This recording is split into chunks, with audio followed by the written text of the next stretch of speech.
¿Qué tal? Muy buenas noches. ¿Cómo le va? Nuevamente con Salud 10 Televisión. Les agradecemos que nos acompañen ya al último tramo del año, Del Marcela, ¿no? año, exactamente. Pero bueno, Bueno, nosotros ya seguimos, nos van a seguir viendo todo el verano, así que esa es la idea, esa es la esa es idea. la idea. Bueno, hoy cumple 5 años la Comisaría de la Mujer y de la Familia. Por lo tanto, hicimos una nota con la jefa de la Comisaría de la Mujer y la Familia, con el equipo multidisciplinario, con la doctora Alda Martínez y con la subcomisaria, perdón, Verónica Cusi. Ellos nos hablaron un poco de la problemática que existe, dónde se deben hacer las denuncias, qué tipo de denuncias se pueden realizar dentro de la Comisaría de la Mujer y de la Familia, que desde hace 5 años que hoy cumple, está en nuestra ciudad. Sí, que es un tema que si bien no es agradable por el amplio espectro que toca, pero creo que es constructivo educar a dónde ir en los casos que exista sospecha, violencia o que uno pueda ser partícipe de estas situaciones y saber a dónde vamos, ¿sí? Bueno, usted habló de qué. De alimentación y actividad física y la hidratación en la gente que en esta época del año sale a correr y se expone a altas temperaturas sin buena alimentación y sin buena Qué importante hidratación. el tema del líquido, ¿no? En esta época la gente dice tomo líquido, pero en realidad uno pierde mucho líquido en verano, pierde líquido a través de la piel, hablando. Las mujeres hablando pierden mucho líquido, ¿no? Porque hablan y hablan. Voy y hablan. a ir, Entonces, ya tengo los datos de la comisaría porque esto es una agresión. No, el hecho es que hago referencia en el micro, que la gente que cree que envolviéndose en plástico, nylon y con ropa que transpire mucho en el verano, adelgaza y nada que pierde ver. líquido nada más. Pierde líquido, o sea, cuando vuelve, se pesa lo que bajó, lo va a tomar. Sí. Tenemos a la doctora Laura Hurtado que va a hablar sobre ecografía y bueno, vamos a la presentación del programa, Marcela. Nos vemos en el transcurso.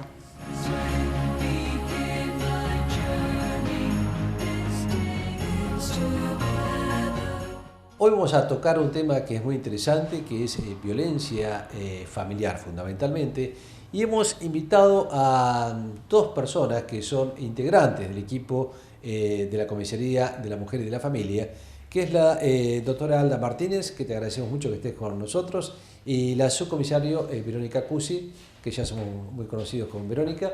Y bueno, un poco el tema es hablar... primero, a ver, qué es un poco, qué se entiende por violencia familiar, violencia de género, y después vamos a hablar, a ver qué tipo de encuadre legal se da todo esto y del punto de vista de dónde hay que hacer una denuncia y en qué caso hay que hacer una denuncia. Alda, bueno, vos sos abogada y te vamos a preguntar un poco la parte legal, ¿no es cierto? Y quiero que nos comentes un poco qué encuadra todo esto de violencia familiar. Bueno, nosotros en la comisaría trabajamos con la ley de violencia provincial, que es la ley 12.569, que en su artículo primero define qué es lo que se entiende por violencia y abarca, según este artículo, toda acción, omisión o abuso que afecte en parte la libertad, la dignidad, la integridad física, la integridad psicológica, que afecte el patrimonio y la integridad sexual de las personas. Después define también la ley qué se entiende, qué ámbito de aplicación va a tener esta ley. Y en principio habla de todos los que conviven dentro de una casa. Esto incluye obviamente a los convivientes, ya sea por unión de hecho o por matrimonio, pero también incluye a los ascendientes, descendientes, colaterales y todos los que eventualmente convivan.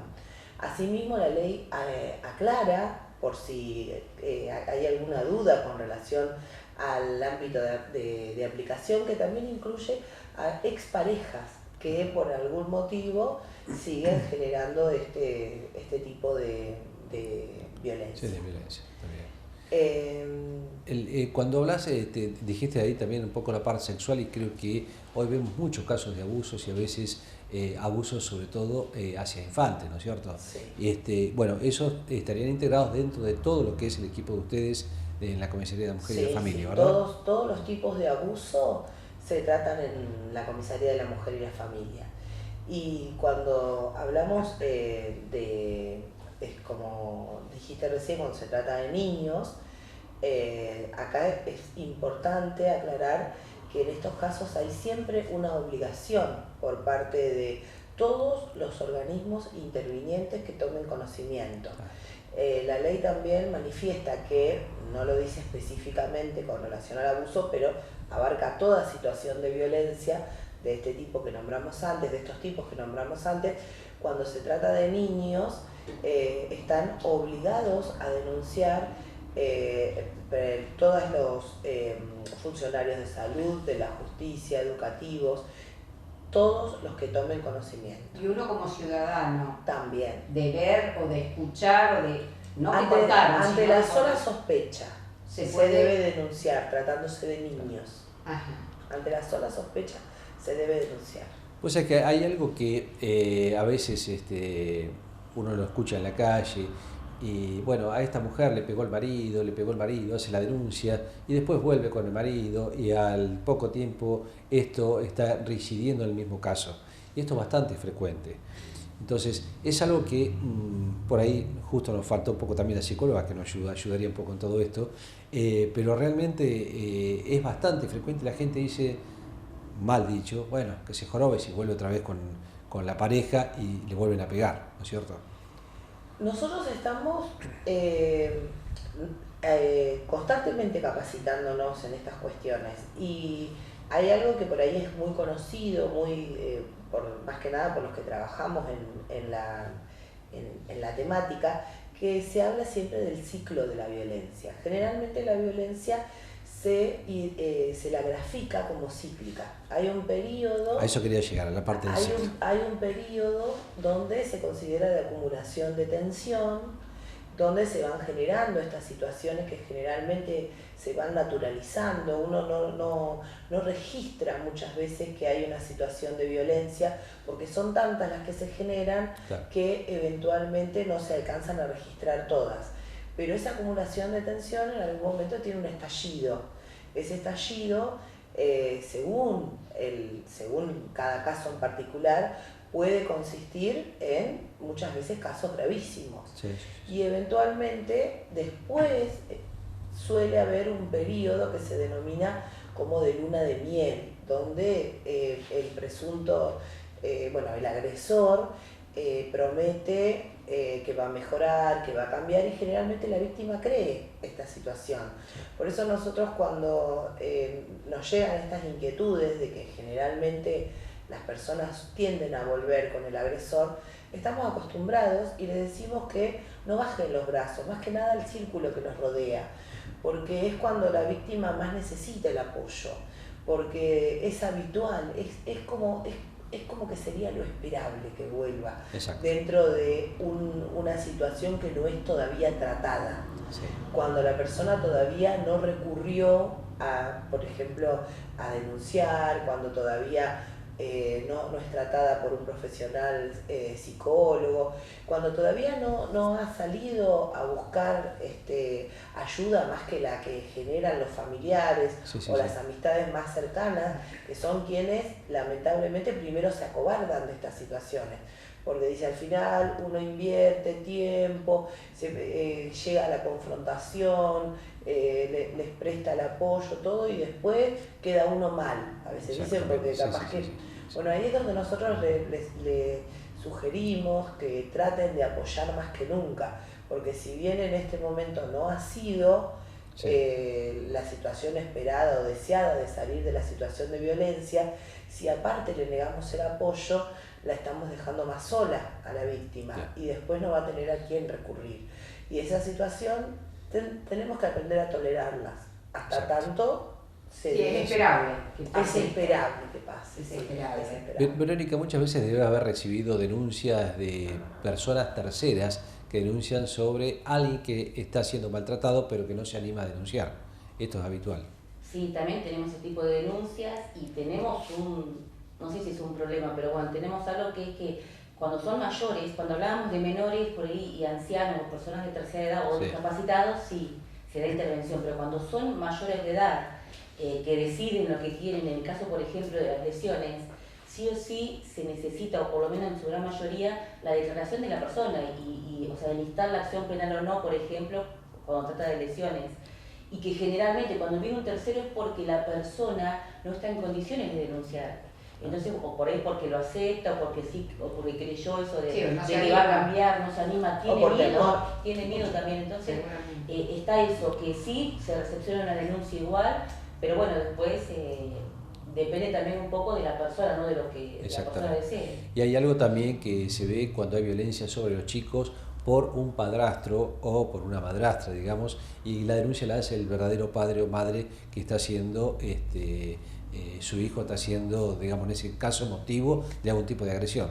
Sí, tenemos muchas denuncias por parte de escuelas, jardines, que por ahí tienen que ver con esto de que hablaban de los lugares del Estado que tienen la obligación, ¿no? Que empiecen a entender que los maestros, no sé, los chicos los del jardín, los médicos, los de la salita, del periférico, del hospital, que todos tenemos la obligación de... Entonces también tiene que ver con eso, cuando por ejemplo hay sí muchas denuncias no solo de que padrastros, sino de padres que golpean a los hijos, también tenemos muchas denuncias de lo que son establecimientos escolares. Eso ha aumentado muchísimo. Sí, de la agresión o de los cambios de conducta. Exactamente, como decía Alta, siempre ante la duda la denuncia. Claro. Y después, bueno, no hubo nada, ningún delito y bueno, pero ante la duda es importante sí que todos tengamos Claro. el conocimiento de decir, vamos y denunciar.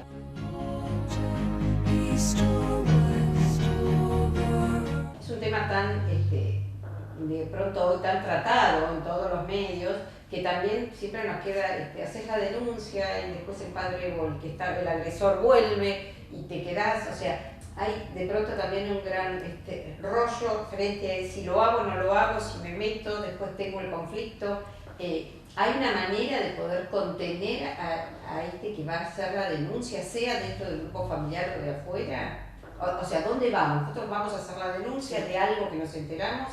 ¿Qué protección tenemos de pronto de no terminar siendo agredidos por quien se siente tocado frente a esta situación, ¿no? Sí, bueno, nosotros no tenemos el tema de la denuncia con identidad reservada en la comisaría. Ajá. Por ahí lo que generalmente cuando son instituciones, por ahí no ponemos la persona, ¿sí? No viene Marcela González, viene por ahí el establecimiento, Escuela 52, por decir algo, no tiene ninguna. Entonces estamos ampliando, digamos, el lugar para que la persona, el tema de papá o la mamá o quien sea, no diga me denunció Marcela.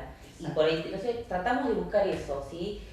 No con identidad reservada en la comisaría, por ahí si van a tribunales o tratamos de hacer el nexo con tribunales para ver, pero bueno, eso se trata allá. Pero sí, por ejemplo, eso, cuando son instituciones, ya sea un periférico, sea el hospital, tratamos de poner la institución y no la persona. No hace muchos años que se creó esta Comisaría de la Mujer y la Familia, ¿verdad? Y antes había casos tal vez de violencia que se denunciaban en cualquier comisaría, pero han visto que se han incrementado, no los casos, sino las denuncias en realidad en todo esto. Sí, bueno, yo trabajé mucho tiempo en la comisaría primera, ¿no? Sí, pero por ahí también tiene que ver con la ley, que antes, por ejemplo, la ley 12.569 no estaba. Claro. O sea, se tomaba el delito, porque más allá nosotros trabajamos con la ley y a su vez también trabajamos con el código, por supuesto, ¿no? Sí. Y las fiscalías.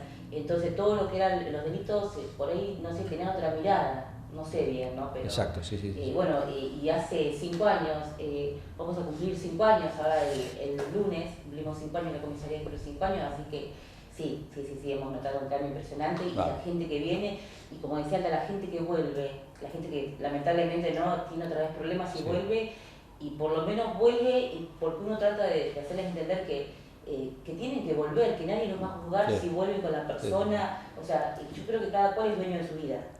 Y está bueno que sepan que hay un lugar de última, si vuelven a tener problemas, que estamos otra vez nosotras para Alda, ¿cómo ves el marco legal actualmente de la violencia de género, o de familiar?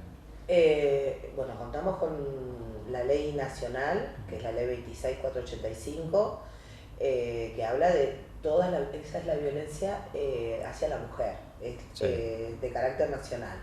Después está la ley 26061, que es la violencia que habla sobre específicamente niñas y niños, niñas y adolescentes. Y bueno, nosotros trabajamos con la ley provincial. Estas leyes en su esencia son todas similares. las leyes nacionales, la ley nacional es más amplia con relación a los tipos de violencia y los ámbitos donde la mujer es violentada. La nuestra, por ejemplo, la ley de provincia se limita al ámbito familiar, en cambio la ley nacional es la que habla del ámbito laboral, la violencia mediática, abarca los otros tipos de violencia hacia la mujer específicamente. Una cosa que es importante destacar, que por ahí no lo charlamos en la primera parte, es que la ley provincial, como lo que recién habló Verónica, habla de los hechos que configuran delito, pero también abarca aquellos que no configuran delito, que es uno de los grandes cambios en lo que es el tratamiento de la temática. Sí. Antes las personas tenían la visión de que si no aparecía desfigurada o a punto de morir, nadie les prestaba atención.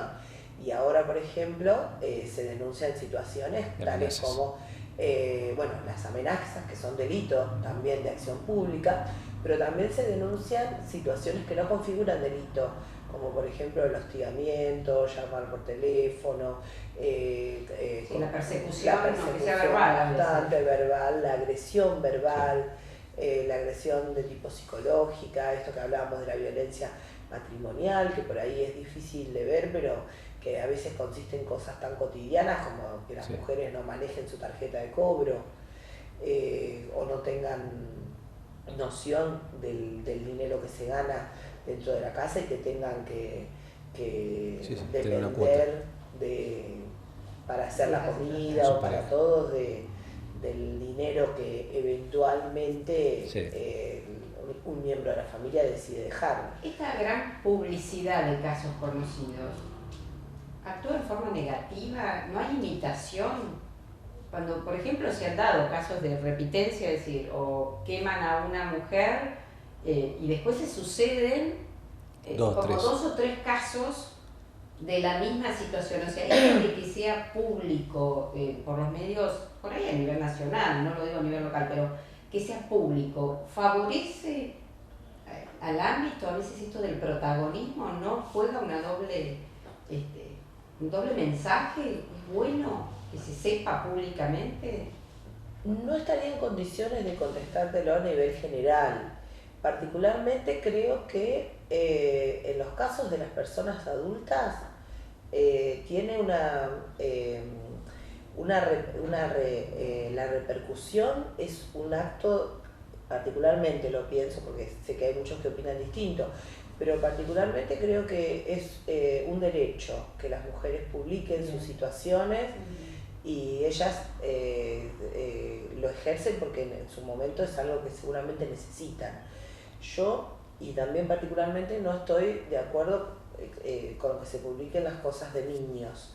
Me parece que en todos los casos, los menores siempre son víctimas y tanto desde los medios como sus propias familias deberían preservar. Que no sea que todo el mundo opine de algo que es del ámbito familiar y que creo que no suma. Deberían preservar esa situación porque la repercusión a veces es a largo plazo y nosotros solemos tener, me parece, como sociedad, una memoria bastante buena y muchas veces todavía la sociedad no está. Uno a veces se pregunta, ¿para qué necesita saber la sociedad? ¿Es para protección? La pregunta es ¿para qué? Cuando dice tenemos que saber, tratándose de niños, ¿para qué? Hay un morbo a veces atrás, ¿no? Sí. En ese sentido, yo tratándose de niños particularmente creo que no. Hablaste de niños, hoy hablaste de escuelas, hablaron de escuela, y el tema del bullying, ¿es denunciable? Hay una ley que salió, hay ley provincial que ya estaba y salió recientemente la ley de bullying. Sí, se prevén mecanismos más que nada de tratamiento, porque estamos hablando siempre, en el ámbito del bullying siempre hablamos generalmente hablamos de menores, sí. Y el tratamiento en estas situaciones siempre es distinto al que se prevé para los casos de adultos. En esto tiene la mayor intervención, la tienen los organismos educativos. Perfecto. Bueno, no sé si quieren decir lo último un poco, dónde tienen que hacer sus denuncias a aquellas personas que tienen, se han sentido afectadas con algún tipo de violencia. Bueno, nosotros la comisaría está en la avenida Perón 865 y por supuesto que pueden acercarse no solamente a denunciar, sino también a entrevistarse con el gabinete, porque no todas las consultas terminan en denuncia, ¿sí? Pero bueno, y también saber que no solamente es la comisaría, sino que de última se pueden hacer, como hablábamos hoy de los periféricos, que hay muchos lugares que por ahí van a derivar siempre en la comisaría, seguramente con una denuncia. Pero que si a veces por ahí por vergüenza, por entrar a una comisaría, porque no es fácil entrar a una comisaría a denunciar, ¿no? La vida, se pueden acercar o contar a otra persona, que de todas maneras van a terminar en la comisaría, y bueno, que tenemos tanto el gabinete como el personal de la comisaría que está capacitado para escucharlas y por supuesto... No, dijiste la palabra gabinete y a veces cuando uno habla de una comisaría habla siempre de detenciones o algo más, digamos, agresivo. Y la comisaría de la mujer o la comisaría de la familia es diferente. Existe un gabinete, como dijiste, que me gustaría que nos comentes de cómo está integrado, quiénes participan. Bueno, el gabinete está integrado por la doctora Alda Martínez y por Inés Galicio, que lamentablemente no pudo estar con nosotros hoy, pero en este caso está integrado por ellas dos y que bueno, que son... abogada y psicóloga. Exactamente. Son el paso, cuando viene la gente por ahí que tiene dudas, que no sabe por ahí si lo que le está pasando es un delito o encuadra en la ley de violencia, bueno, es hablar con las chicas, y bueno, ellas se entrevistan y le dan las pautas, ¿no? Y después, bueno, y también lo que cuenta la Comisaría de la Mujer, que es justamente un sector de chicos, porque por ejemplo van muchas mamás que van con los nenes cuando se tienen que ir de la casa apuradas o que van con los chicos, entonces es un sector para que estén los nenes, si bien no tenemos personal específicamente para cuidar, pero bueno, el personal que está en la comisaría es un lugar para resguardarlos, para que no escuchen lo que está hablando la mamá, porque más allá de que ellos seguramente son parte de todo esto, tratamos siempre de que estén a un costado. Y además hablar de la casa de contención también, que está lindante a la comisaría, que si bien no depende de la comisaría, sino que depende de la Municipalidad de Desarrollo Social. Bueno, está la casa de contención al lado, que es para las personas que por ahí no tienen dónde estar en el primer momento, ¿no? Que les sucede alguna situación y tienen que salir de la casa con los hijos o solas. Entonces, bueno, está la casa de contención para darles alojo. Bueno, no es que se pueden quedar mucho tiempo, pero sí estar a la espera de las medidas cautelarias, que son la expulsión de hogar, la prohibición de acercamiento, una vez que el juez de familia o el juez de garantía dicta la medida, bueno, se reinsertan y están protegidas durante pero están protegidas y aparte están ligantes a la comisaría. Bueno, muy interesante el tema, realmente da para muchas cosas más. Yo les agradezco mucho que hayan participado y que esto llegue a la comunidad y que se entere la gente dónde pueden participar, dónde pueden llegar con las denuncias, y ojalá que algún día se termine todo este tipo de violencias de género, violencia familiar, violencia infantil, y que bueno, puedan estar tomando más café en la comisaría y charlando de otras cosas y no aceptando tantas tipo de denuncias. Gracias por estar con nosotros. No, Muchas gracias a ustedes por la invitación.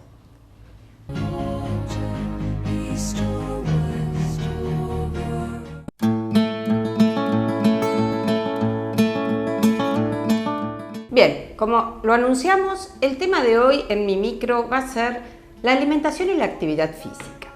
No como la actividad física del deportista, que eso es un tema aparte, donde uno lo hace en forma individual, sino estoy hablando de la gente que sale a hacer deportes y más que nada en la época de mucho calor y que de pronto comete algunos errores.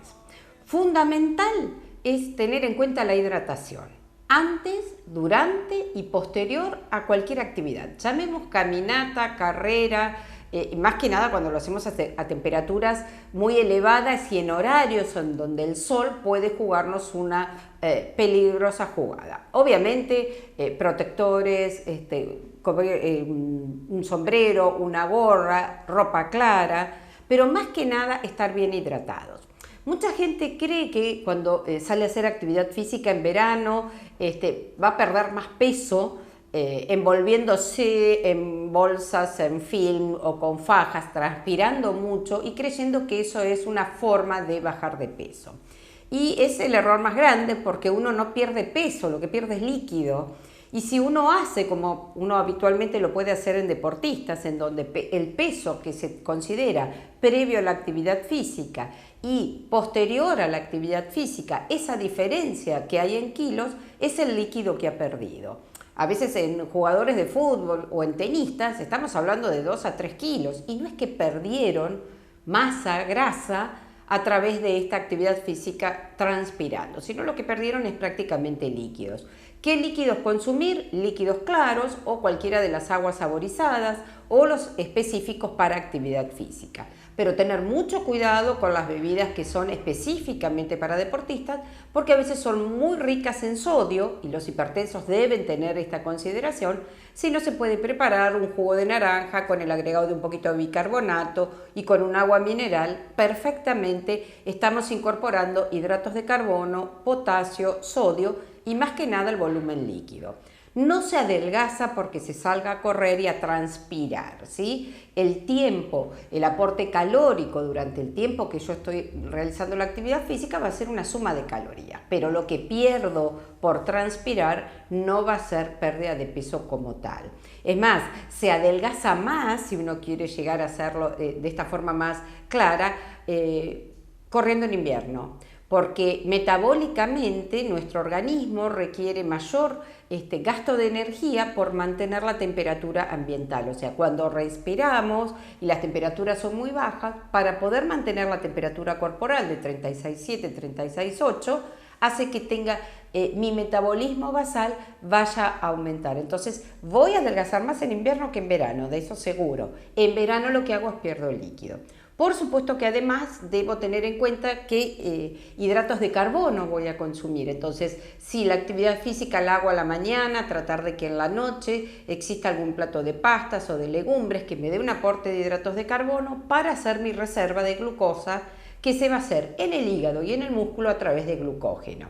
Por eso es tan importante consumir hidratos de carbono de lenta absorción. Si yo voy a salir a hacer una actividad física y no he consumido nada, puedo consumir un jugo de fruta, alguna fruta, algo de absorción rápida para el primer arranque, digamos. Cuando agotamos el azúcar que circula en sangre durante los 15 a 20 minutos, recién ahí echamos mano a lo que tenemos depositado. Como nuestra máquina de cuerpo es muy inteligente, nos guarda como glucógeno en el hígado y en el músculo. Y recién ahí echamos mano a este tipo de reserva que tiene nuestro cuerpo. Por eso es importante el consumo de los hidratos de carbono.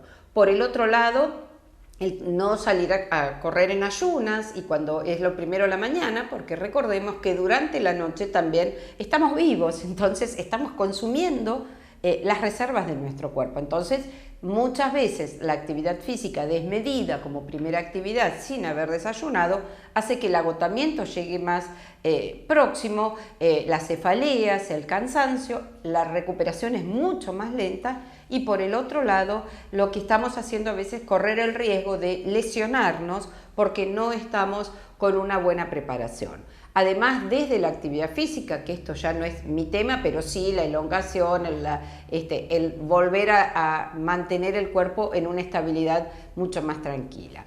Entonces, líquido, hidratos de carbono, tiempo, protección y tratar de hacer actividades físicas que puedan llegar a darnos placer y que lo podamos mantener en el tiempo, ¿sí? La actividad física de un partido, de un sábado, de un domingo, no nos ayuda ni para el gasto metabólico, ni tampoco nos ayuda por las futuras lesiones por los excesos. El tema de la alimentación en el deportista específicamente, aquellos que tienen un entrenamiento, que tienen un trabajo de pesas, que hacen el deporte realmente como una rutina, es una dieta diferente, es una dieta más específica, más individual, pero esto era ¿qué hacemos cuando vamos a dedicarnos a hacer alguna actividad física? Gracias y seguimos en Salud 10.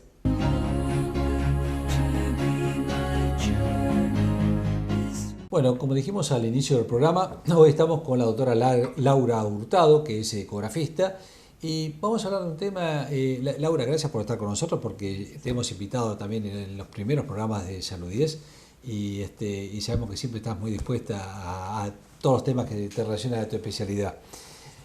Laura, un poco hoy te queremos preguntar, y a veces esto pasa por las insistencias de las madres cuyos están cursando sus embarazos y quieren ver continuamente qué está pasando con su bebé en la panza. Antes, cuando no existía la ecografía, se medía con radiografías o solamente escuchando los latidos, y hoy tenemos una gran amplitud de métodos diagnósticos, de los cuales la ecografía es el basal. ¿Se puede hacer ecografías cada rato en forma totalmente, digamos, repetitivas? ¿Es necesario? Esa es mi pregunta, porque veo que muchas madres, o los padres o los abuelos, insisten en hacerse ecografía. ¿Es necesario? Excelente planteo, para empezar. Cuando empezamos con esto, con la ecografía, viste que en la obstetricia hay un antes y un después. Con la ecografía, por más que al principio era como blanco y negro, ¿no? Hay muchos trabajos que demostraron o que dijeron que el ultrasonido era inocuo.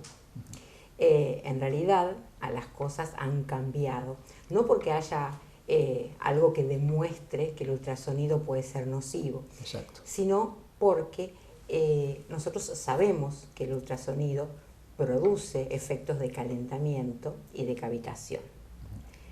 Pero acá tenemos que ponerlo con lo que se llamaría, para que la gente entendiera, dosis.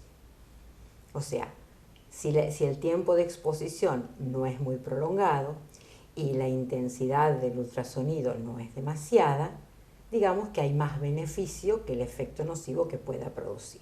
Bien. Y entonces ahí es donde entra qué ecografía es necesaria, la que indica el médico. La que indica el médico y punto. A eso iba mi pregunta, porque a veces las indicaciones las hace el mismo paciente, ¿no? Porque, bueno, me quiero hacer una ecografía, bueno, pero yo la pago, no tengo problema, pero quiero ver cómo está el nene y cómo va todo, ¿no? Y cada vez lo vemos más eso. Sí. Eso en realidad no se debe hacer. Se está revisando otra vez todo, porque ahora hay más acceso y entonces se están haciendo más estudios por embarazo. Es muy difícil de determinar, a ver si es nocivo o no, pero nosotros siempre como médicos nos tenemos que guiar por el criterio ALARA. Claro. O sea, hay que exponerlo lo menos posible, sobre todo en el primer trimestre. Excepto que, bueno, tengamos un embarazo de riesgo o el chiquito vemos que hay alguna normalidad, por ahí sí Por se eso, justificaría. por eso, o sea, es Claro. así, o sea, hay que exponerlo lo que menos sea posible. necesario. Claro, Lo que claro. sea necesario. Si es necesario por la patología del chico o porque hay que controlarlo más seguido, perfecto. Sí. Lo que de ninguna manera se puede hacer es, como se ve, o por ahí en el hospital las chicas se ríen cuando yo les digo que no, ay, estoy embarazada, ¿no me lo mirás un poquito? Ah, Eso es lo que de ninguna manera hay que hacer. sí. Y bueno, y yo les digo, no, mira, cuando quieras y te corresponde y tu médico te diga, hacemos una ecografía. Porque no sabemos. Claro, porque si bien no son rayos, existe una frecuencia de sonidos que puede producir algún tipo de... Por eso. Sí, sí, O sea, sí. las frecuencias que usamos teóricamente son dentro de todo, que no producen daño. También Pero, depende del aparato, ¿no es cierto? por eso, pero depende, pero vos sabés que con ultrasonido podés romper piedras Sí, en los sí. riñones. Sí, O sea sí, que, totalmente. tenemos que tener muy en cuenta, produce un efecto de calentamiento también. Yo he visto en la episiotomía en neonatos a veces atonías vesicales, ¿eh? Eso significa por ahí la vejiga no se contrae lo necesario y se ha demostrado que había sido por ecografías muy frecuentes durante el embarazo, ¿no? Bueno, por eso, o sea, creo que está muy bien que lo hayas traído a la Sí. mesa para hablarlo, porque las madres tienen que saber, porque a veces la ansiedad o la ansiedad del grupo familiar hace que, no, pues yo he decidido hacerme otra ecografía. Y no, por favor, consulten el médico y fíjense, porque a lo mejor dentro de 4, 5, 6 o 10 años, o mañana, no sé, sale un Sí. paper que dice las cosas que produce. Bueno, no nos podríamos perdonar usar un excelente método diagnóstico de una manera errónea. Te pregunto ahora de que está dentro de la ecografía y el embarazo, los latidos de los chicos adentro de la panza. ¿Cuándo debemos pedirlo, solicitarlo y también con qué frecuencia, si es necesario, ¿no? La cuestión es así, y cuando nosotros vemos, empezamos a hacer la ecografía, el latido se ve. Y se puede registrar con modo M, que no suena. Claro. Normalmente es un poco más de lo que se aconseja y mea culpa, lo hacemos porque Sí. a los padres les fascina o se convencen en realidad que el bebé está bien cuando lo escuchan, el latido. Si no se preocupan porque no hay sonido. Exacto. Incluso eso estaríamos haciendo más de lo que corresponde si ponemos el Doppler con el latido. O sea, Claro. no es estrictamente necesario. En mi caso lo hago 2 segundos y ¡prac! Listo. Ya Perfecto. está. Para que lo escuchen. Para se que lo queden escuchen, tranquilos. porque uno también entiende en cierta Sí, manera la ansiedad. de los padres. Pero siempre respetando la cantidad de ecografías que el médico de cabecera solicita. Eso es fundamental. ¿Se usan las ecografías transvaginales durante el embarazo? Se usan las ecografías transvaginales durante el embarazo, a veces para translucencia nucal, en los marcadores genéticos en la semana 12. Y Explicar a la gente qué es eso, que no lo entienden. cuando el bebé es chiquito, para medir la translucencia nucal, que es una manera de, junto con otras cosas, de sospechar si el bebé tiene algún problema genético, por más que el diagnóstico absoluto lo va a dar la punción, se hace un tamizaje con ecografía para ver a quién, en caso de querer, se le aconseja la punción. En nuestro país es un poco distinto, porque esto en realidad está ideado para los países que tienen permitido el aborto eugenético. Entonces, aquella gente que quiere hacer el aborto tiene que tener el diagnóstico muy precozmente. Claro. Y la segunda vez que se puede usar la ecografía endovaginal también es, que acá no se usa mucho, es en el final del embarazo para el cuello. Para ver la dilatación. la dilatación del cuello. Las amniocentesis, que son las punciones que se realizan durante el embarazo por diagnósticos diferentes, se hacen bajo ecografía. Se hacen con control Está ecográfico, bien. sí. Bueno, Laura, creo que ha sido muy interesante y me sacaste de unas dudas porque creo que hay, quiero ecografía 3D, quiero 4D, quiero esto, quiero ver el nene, quiero ver la carita del nene y no hay ya esa necesidad, no, pero antes era como que, no sabemos si era varón o mujer cuando nacía, ¿no es cierto? Ahora ya un poco más sabemos de qué color son los ojos, por exagerar, ¿no? Sí. Pero bueno, es bueno lo que me decís y lo que le explicás a la gente, que realmente se hagan las ecografías durante el embarazo, siempre y cuando sea necesario y que el médico lo prescriba. No hacerse ecografías por querer, porque todavía no se sabe si puede existir con la mucha frecuencia de ecografías, si puede tener algún daño menor muchas veces, pero un daño al fin durante el embarazo de ese feto. Tenemos tiempo para 2 minutos Sí, de una ¿cómo anécdota. no? Cuando el actor americano Tom Cruise, su esposa quedó embarazada, se compró un ecógrafo 3D, no tiene problemas. Lo llevó a su casa. Y la Asociación de Ecografistas de Registro de Sonographers, porque allá son técnicos, se lo hizo devolver. Claro. Por peligro potencial al bebé. Al daño del bebé. Laura, muchas gracias. No, por ha sido favor. muy clara como siempre, así que te agradecemos. No, gracias a vos por la invitación. Continuamos con Salud 10.